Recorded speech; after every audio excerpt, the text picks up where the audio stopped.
Comment gagner de l'argent en étant mineur? C'est une question que je me suis vraiment beaucoup posée étant donné que j'ai commencé l'entrepreneuriat à 11 ans. Je suis passé par vraiment différentes étapes et je vais te sortir aujourd'hui pour moi les meilleures techniques pour faire de l'argent sans devoir justement passer par un business physique. Donc, alors quand je parle de business physique, je parle plus de tout ce qui est babysitting, vente de services entre guillemets, quand tu tonds la pelouse, tout ça, et puis qu'on te donne un billet de 5-10 euros. Non, je parlais de trucs un peu plus concrets, un peu mieux, mais surtout à faire sur internet. Donc cette vidéo elle se tourne vraiment pour les gens qui ont moins de 18 ans étant donné que y a des business beaucoup plus rentables que cela. Mais sauf qu'à moins de 18 ans tu peux pas non plus te déclarer et faire des gros chiffres d'affaires comme faire du dropshipping, tout ça, etc. Tu m'auras compris. Petite parenthèse, je ferai exactement cette même vidéo demain sur la chaîne, mais justement pour les gens qui ont plus de 18 ans sur donc des business qui sont beaucoup plus conséquents avec plus de chiffres, étant donné que là on peut se déclarer en étant majeur. Bref, je ferme cette parenthèse. Le premier dont j'aimerais te parler, c'est vendre son expertise. Donc par exemple, tu as peut-être testé un jour ou l'autre les vidéos sur YouTube, ce qui a fait que tu as commencé à faire des montages vidéo, etc. etc. Et ces montages vidéo, tu en as fait des choses d'assez jolies et tu penses pouvoir vendre tes services à une entreprise, à un site, à un pote à toi, à ton père, enfin bref. Il peut y avoir plein de solutions étant donné qu'il y a énormément de gens qui ont des micro-entreprises et qui cherchent justement à bas coût d'avoir justement ce genre de service. Donc tu peux être vraiment très intéressant. Je donne l'exemple des vidéos, mais ça peut être vraiment de tout, du graphisme, du codage, de la retouche photo, du dessin, enfin bref. De la création en général, tu peux vendre ce que tu fais. En deuxième point, il y a justement le développement de communautés. Donc des communautés que tu vas pouvoir faire de toutes pièces en partant du principe vraiment que tu n'as pas d'argent du tout à investir dans le business.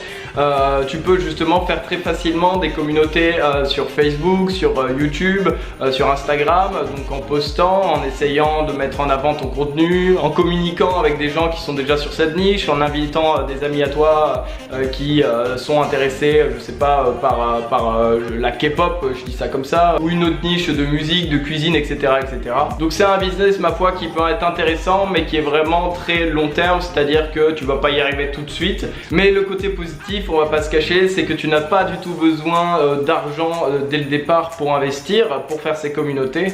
Donc du coup voilà. Le troisième point, c'est un point hyper intéressant et méga concret dans le sens où là tu vas faire en soi ce que tu aimes. Si par exemple tu as des compétences dans des jeux vidéo, tu peux justement essayer de booster des comptes.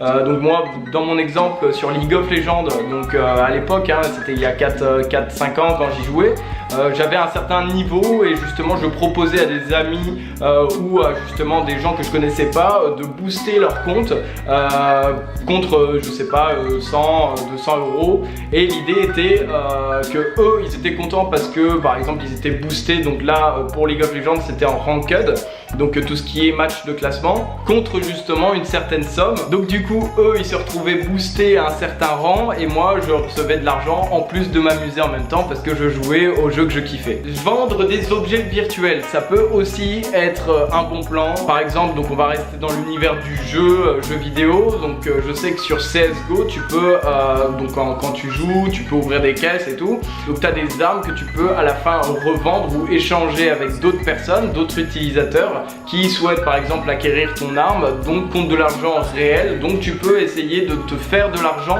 tout en jouant pareil hein, parce que ces armes là tu les as pas non plus en tournant les pouces, forcément on va pas se cacher. L'idée c'est que tu vas pouvoir réussir à te faire un petit argent de poche en vendant ce genre de contenu entre guillemets, si on peut appeler ça comme ça, à des amis à toi ou à des gens que tu connais pas du tout sur des forums, etc. Bon, cinquième point, je me lève un peu parce que j'en ai un peu marre d'être assis.